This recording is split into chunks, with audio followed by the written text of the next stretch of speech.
Hi everyone and welcome back. Last time I was here, I shared my experience of having artificial grass installed in my garden. And if you join me then, you'll know it didn't go that well in the long term, although it was great to begin with. Let's have a look today at some of the issues with artificial turf.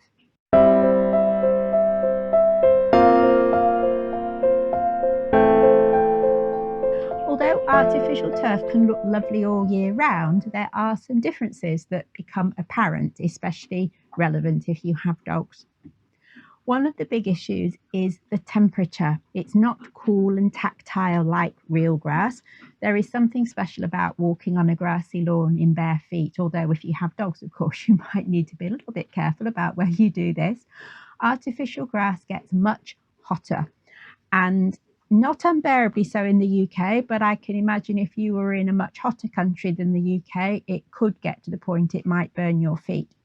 I have to use parasols for shade for the dogs so that it doesn't get too hot for them to walk on. But even so, I find they prefer to sunbathe in the little patches of sunshine where it's not shaded around the edge.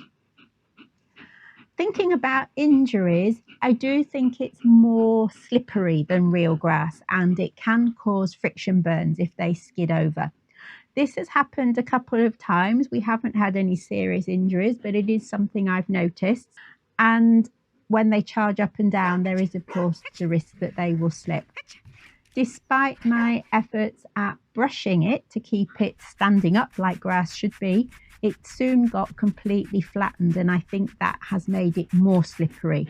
So you can get injuries as a result of a slippery surface. Of course, you can get injuries on any surface, so this isn't something that only occurs with artificial grass, but something perhaps to be aware of.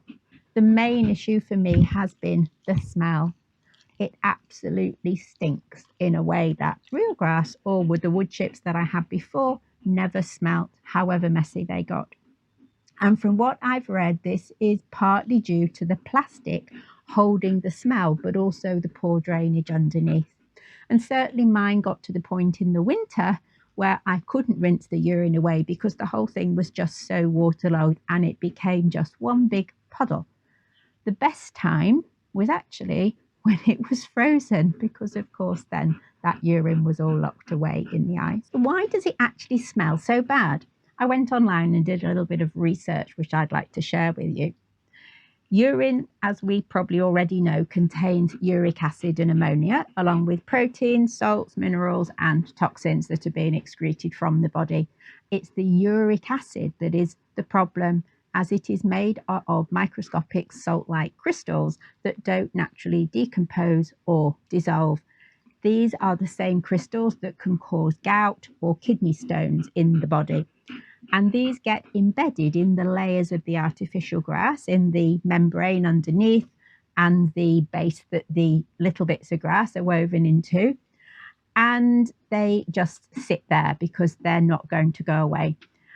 They may smell better or worse depending on the weather, depending on the temperature, depending on how wet or dry it is. But to get rid of the smell, you are going to need something that actually dissolves the crystals of uric acid so it can then be washed away and bacteria can then metabolize it. In theory, bicarb of soda should do this because it's an alkali. It changes the pH, it neutralizes the uric acid. Heat is always supposed to help. So in theory, a warm solution or doing this in warm weather should be better than when it's cold. But I have to wonder, will it be retained in the grass at a right concentration that will allow it to do that job effectively? Certainly pouring a solution of it onto wet grass is not that effective. I've found it works best if you do it when it's dry and sunny, and it's got to have time to stay there. So if it's going to rain soon, that's not going to be very helpful either. What about the environmental impact of having artificial grass? This is another issue that I see more and more about in the news and online generally. Although you don't need electricity to mow this grass, so in theory it's low maintenance, you don't need water to keep it looking beautiful. There is, however, a growing awareness that artificial grass is not necessarily the best option for the environment, and there are a number of downsides. First of all, there's the impact on the animals, little creatures that would live in the soil underneath the grass, which would, of course, benefit the soil, benefit the organisms in that soil. It can contribute towards global warming. Yes, you're not using electricity, and it also displaces living plants, which would remove carbon dioxide from the atmosphere. It does have a large carbon footprint created from its manufacturing, from its transportation, and from the installation of the product. And it's more likely to cause surface runoff after any significant rainfall and potentially contribute to flooding. And certainly my garden itself has reached a point where it has had effectively a small flood in corners of it. When we've had heavy rain, I have actually had puddles. And it's not as if you can aerate the soil or dig into it in order to improve drainage in the way that you can with a real lawn.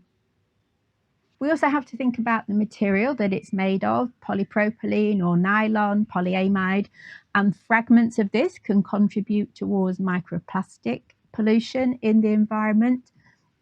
When it comes to shelf life, it's supposed to be around 10 to 20 years. I think mine is pretty much dead at 5 years, and it is difficult to reuse. It is possible to recycle. I have found companies online who do recycling. I think this perhaps grew out of the use of it for sports pitches and so on, where there will be large amounts every so often that need to be disposed of, and recycling perhaps has grown up around that rather than around use in domestic properties. But it does have to be done at a specialist plant. It has to have a specialist cleaning process. You can't just drop it off at the local tip or put it in a skip and it will be recycled. There will be an extra job to do in order to take it and get that process done. It does still need to be cleaned, so although it may save electricity from mowing, if you're going to vacuum it instead, as some people do, then you're using electricity for that instead. I did try that with mine, but it's rarely dry enough for me to vacuum it or clean enough for me to want to vacuum it, to be honest.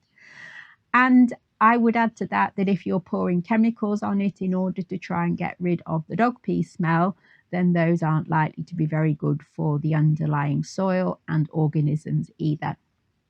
So in conclusion, I think, to be fair, things have moved on a lot since I had my artificial turf installed. It is now possible to buy versions of it that are made from recycled material instead of virgin plastic. And the ones that are available have been better designed to cope with being used by pets. So they don't necessarily flatten as quickly, they don't necessarily smell as bad. I think the key is to do your research very carefully and make it clear about your intended use before you make a decision on which company to use, using, of course, a reputable company for the installation. I was interested to read recently that artificial turf is not necessarily considered a plus point when it comes to selling your house. Apparently, the more natural gardens are back in favour, and you might also want to think about that in the context of your future plans for that house. If you're looking at spending a lot of money on artificial turf, maybe it will be better not to do that and just relay the lawn at the point of trying to put it on the market and sell it, which could end up being a cheaper option for you. I'm thinking about moving house at the moment, and at the new house I'm going to have to put a lot of effort into figuring out what to do with the garden, as it is unlikely to be as my garden is now. So one of the big things I will have to do will be to make sure the garden is suitable for the dogs. It will be a blank canvas for me to work on, which is great. I quite enjoy doing things like that, but I'm not sure that putting artificial turf down will be part of my plan for a new garden. I think now I've got it, I'm kind of stuck with it, but I don't think I will be doing it again. So that is all for today. Fluffy, why are you kicking me so? He says my leggy is falling off the end. Oh dear, the leggy is falling off. Yes, it's very warm, isn't it, Sweetie? Anyway, that is all for today. We'll be back again soon. Do let me know your thoughts on artificial turf, and I'll be back again at some point to let you know how we got on going forwards with this. Watch this space. There's a big kick in. What's with a big kick in? Is your leggy falling off? Huh? The leggy? The leggy is falling off. It is. Oh, it's nice and warm. Do you need to go in? You're a bit hot. Look out for new videos every Monday, and why not subscribe so you don't miss out?